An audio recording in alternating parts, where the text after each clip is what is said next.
Any amin'ny commune Ambohimanga Roviny kosa fotodrafitrasa maro no vitan'ity commune ity ny taona 2024 famerenana ny asan'ny tanàna mitohy amin'ity taona vaovao ity moa izany ezaka izany tatitrary.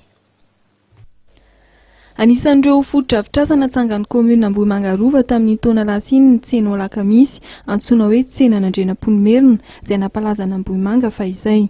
Natsangana niaraka tamin'ity tsena ity ny trano fivarotana taozavatra na ny galerie d'art ho an'ireo vahiny maro mitsidika ity tanàna manatantara ity. Ny ampy fotodrafitrasa telo izany dia ny biraon'ny commune ao Antsahakely, Anosy Arivo izay misy efitra 5 sy iray lehibe fisoratam-panambadiana sy fandraisana lanonana fa matsimbola avy amin'ny praiminisitra lefitra amin'sahana fananjariana ny tany sy ny fampandrosoana. Eo andalam-pamitany izy ity sy ny biraom-pokotany ao Antsahakely Anosy Arivo ihany izay volan'ny commune Madidio ny entina manao ny asa. Tsy adino ny kianja filalovana baskety eo Alakamisy.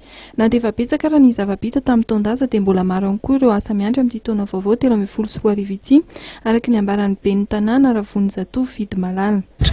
Ny ho an'ny commune Ambohimanga manokana zany dia mbola maro ny ezaka tsy vita na dia teo ary ny ezaka natao anisan'izany ny fananganana ny lycée zany satria niny natao dia ny fanabeazana ny fototry ny fampandrosoana dia io tsy maintsy ezaka atao ny lycée anisan'izany koa ireo fanatsarana ny fotodrafitrasa famokarana maro toy ny fifehezana ny rano zany eny amin'ny famokarana eo lakan-drano sy ny fanamafisana ny fifoloana ary indrindra ny barazy ary raha misy fafana manao dia tokony ezahana atao satria tokony ezaka mokatra ny olona amin'izao fahasaranana mianjady zao.